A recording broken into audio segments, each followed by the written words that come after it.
Assalamualaikum warahmatullahi wabarakatuh. Selamat pagi teman-teman.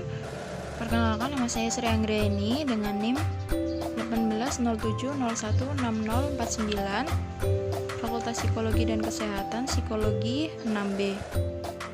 Di sini mata kuliah Psikologi Komunitas. Materi yang akan saya sampaikan yaitu mengenai asesmen multimetode.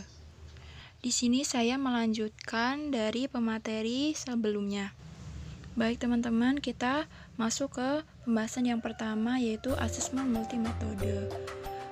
Kepribadian sendiri sebaiknya dinilai dengan menggunakan metode majemuk, termasuk berbagai jenis tes, data wawancara, observasi atau sumber lain. Masing-masing dari metode menawarkan sebuah perspektif unik tentang klien dan mereka sering berkonvergensi atau ada titik temu pada kesimpulan serupa. Nah, keunggulan dari asesmen multimetode sendiri, metode ini berlaku bahkan di dalam lingkungan yang kurang formal dan profesional. Karena metode ini setiap situasi akan mengungkapkan aspek kepribadian yang berbeda. Menurut Pomeranz tahun 2014, teknik paling esensial di dalam asesmen perilaku adalah observasi perilaku atau observasi sistematis langsung terhadap perilaku seseorang klien di lingkungan alamiah. Kemudian kita masuk mengenai makna community assessment. Community assessment atau penilaian komunitas dapat didefinisikan sebagai kegiatan menilai kekuatan dan kelemahan suatu komunitas sebagai langkah awal pertama untuk merencanakan proyek pelayanan yang efektif. Dengan mempelajari isu yang terdapat dalam suatu komunitas, penilai dapat menemukan peluang baru untuk proyek pelayanan dan mencegah duplikasi aset komunitas yang telah ada. Metodenya sendiri ada formal dan informal. Yang pertama formal, yaitu ada data demografis. Data demografis ini berasal dari sensus dan abstrak statistik. Yang kedua, survei. Metode ini dengan penyusunan dana atau budget dalam suatu community assessment. Yang ketiga, key informant interviews. Metode ini dilakukan oleh orang yang terpercaya. Mereka bisa saja berasal dari anggota dalam suatu kelompok community assessment yang dihormati di dalam masyarakat, atau bisa jadi berasal dari kelompok lain yang bisa diajak kerjasama. Yang keempat, focus group discussion. Nah, metode ini diskusi yang mungkin memakan waktu yang lama, namun metode ini sangat efektif untuk mengetahui hal-hal yang selama ini belum jelas. Yang kelima, fungsi masyarakat dan atau rapat. Nah, metode ini dilakukan dengan pertemuan-pertemuan masyarakat. Selanjutnya informal. Yang pertama, Windshield Survey. Ini melakukan pengamatan di daerah kelompok komunitas yang akan diteliti, yang artinya fokus terhadap lingkungan yang diteliti saja ya.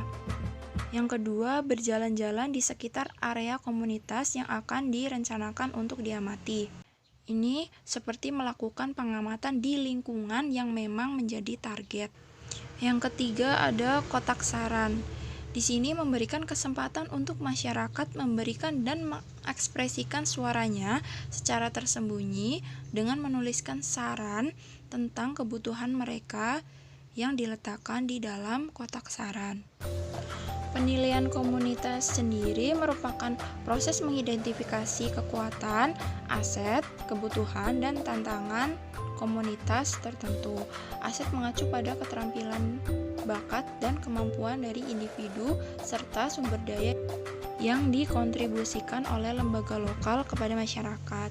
Penilaian komunitas melibatkan yang pertama, evaluasi situasi saat ini dalam komunitas. Yang kedua, penilaian tentang situasi yang disukai atau diinginkan dalam komunitas tersebut. Yang ketiga, perbandingan situasi aktual dan yang diinginkan untuk tujuan tersebut. Nah, di sini memprioritaskan pada masalah. Penilaian komunitas biasanya dilakukan di awal pengembangan koalisi untuk lebih memahami komunitas dan memutuskan bagaimana koalisi dapat mengatasi masalah mereka dengan baik. Ini menurut Butterfors tahun 2007. Kemudian selanjutnya kita masuk ke prinsip utama penilaian komunitas. Nah, prinsipnya yaitu penduduk adalah ahli terbaik dalam komunitas tempat mereka tinggal. Semua penghuni memiliki keterampilan, kemampuan, dan bakat yang dapat mereka sumbangkan kepada masyarakat. Komunitas yang kuat dibangun di atas bakat dan sumber daya dari anggotanya. Selanjutnya kita masuk ke tujuan dari community assessment. Tujuannya sendiri yaitu untuk membuat keputusan tentang rancangan program dan layanan berbasis informasi di mana yang akan dikumpulkan dan dianalisis. Nah, analisa data masyarakat ini digunakan sebagai bahan yang pertama mengidentifikasi masalah yang ada dan dirasakan oleh masyarakat.